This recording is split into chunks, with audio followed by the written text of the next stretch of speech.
Hi, this is Daniel Hutchins, and today we're going to be doing another video today. Today we're going to be doing the Marvel Insider check-in of 4/11/21 Part 1.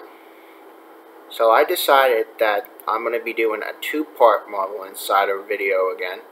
So this is Part 1. So Level Elite, I have 143,396 points and 29,904 reward points. And the last time I was on was 3 days ago. So now we can go on with our information.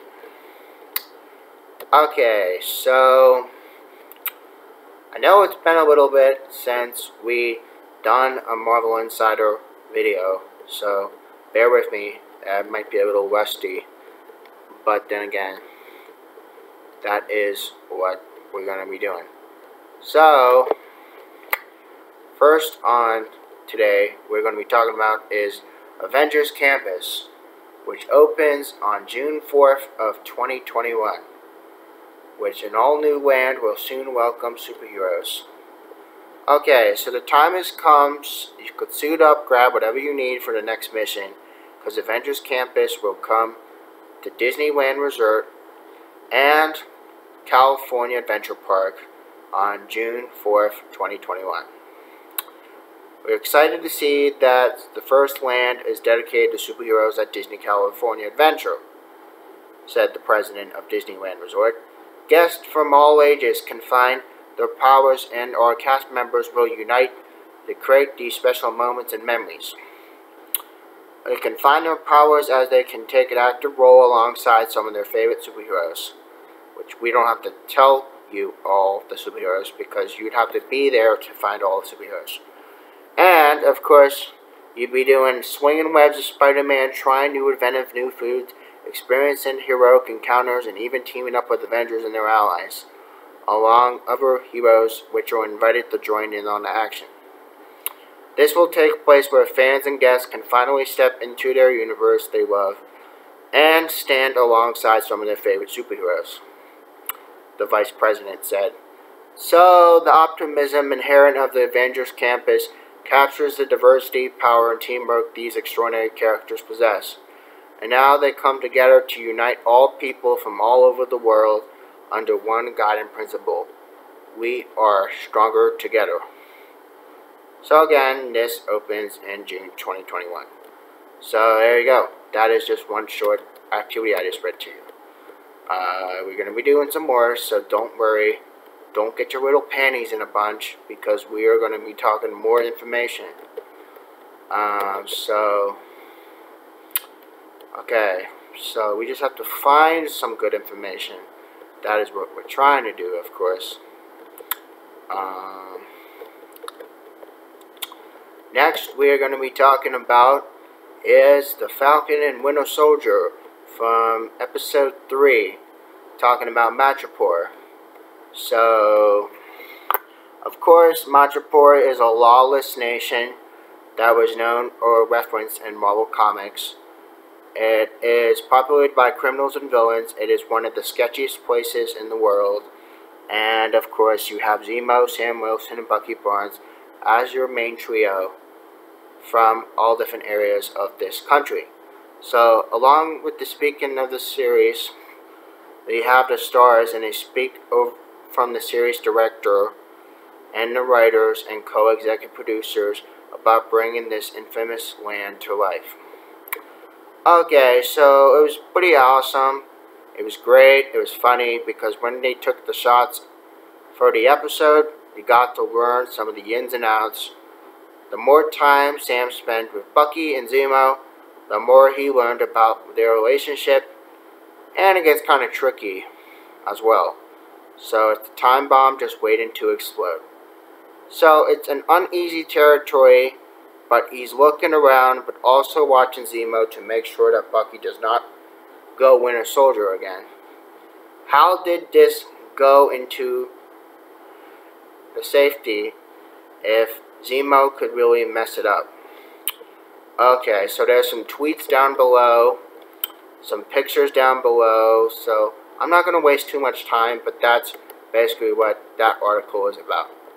So again, I'm trying to keep it as short and sweet so we can kind of focus on some other information. So, in fact, I'm actually all caught up on the Marvel Universe right now.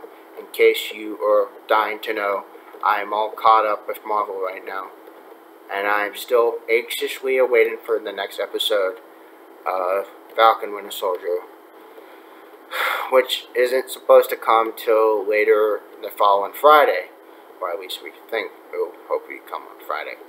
But okay, anyway, we are going to be checking out some articles from the comics section. Okay, so next we are going to be talking about is Beta Ray Bill. Okay, so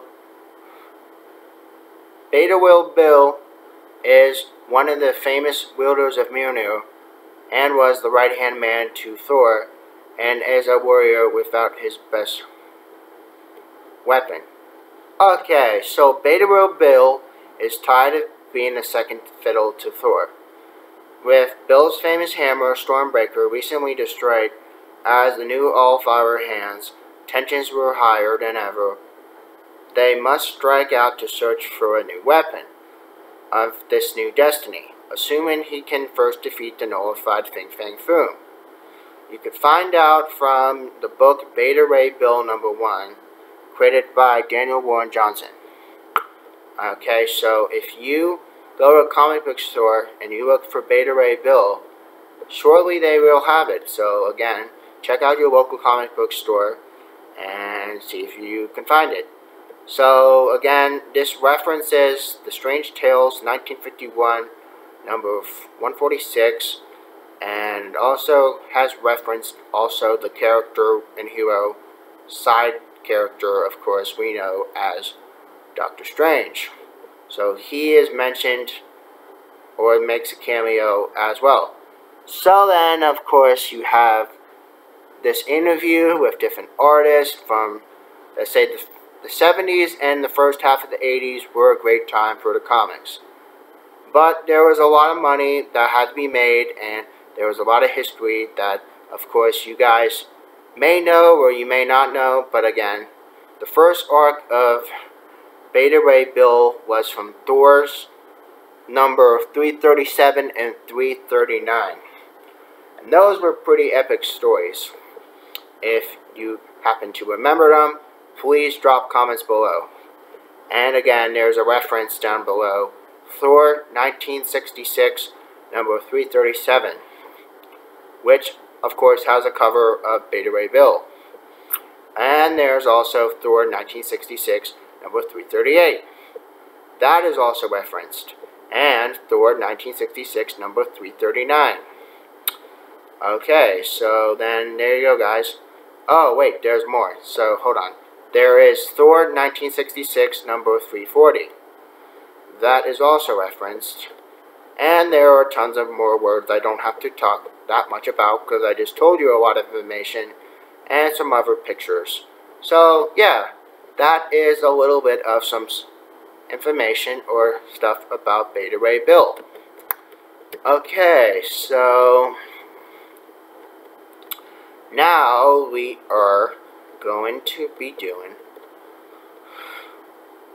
one more article, and then I'm going to close this off, and then I'm going to start another video and start part 2. Okay. Alright. So we want to go back to the comic tab, and we want to go to Bullpen Bulletins. Talk about Wiccan and Hulkling, Excalibur, and X-Corp. Okay, so these are just some references of characters from the Marvel Universe that supposedly Bullpen Bulletins had decided to talk about. So there is some photos down below of Marvel X-Corp, and again, it reflects on Excalibur, who was some person's favorite character, and she's grown into recent years as one of Marvel's finest writers. Then there also references Carnage, Black, White, and Blood, which is also a really cool story. And and of course you think it's really cool, well, you also have King in Black, Wicked, and Hulkling. Now, of course, that's a tie-in to King in Black, so if you haven't read the King in Black stories, I recommend, if you haven't read them yet, you should read them, because there are tons and tons of characters that tie into that story. And then, lastly, you have Excalibur, which basically has this picture of Angel and some black chick down below. And there's this huge picture of golden arches and inside building lobby sort of thing. So again, yeah, so those are, oh yeah, don't forget, there's Excalibur. Excalibur number 19. Of course, you have Psylocke in it as well. And it also references Excalibur 2019 number 1, which you can read that on Marvel Unlimited now. So yeah, that is the end of part 1 of Marvel Insider Check-In for 11/21. So again, that's what I have to talk about for this part of this video. So to be continued in part 2. Bye.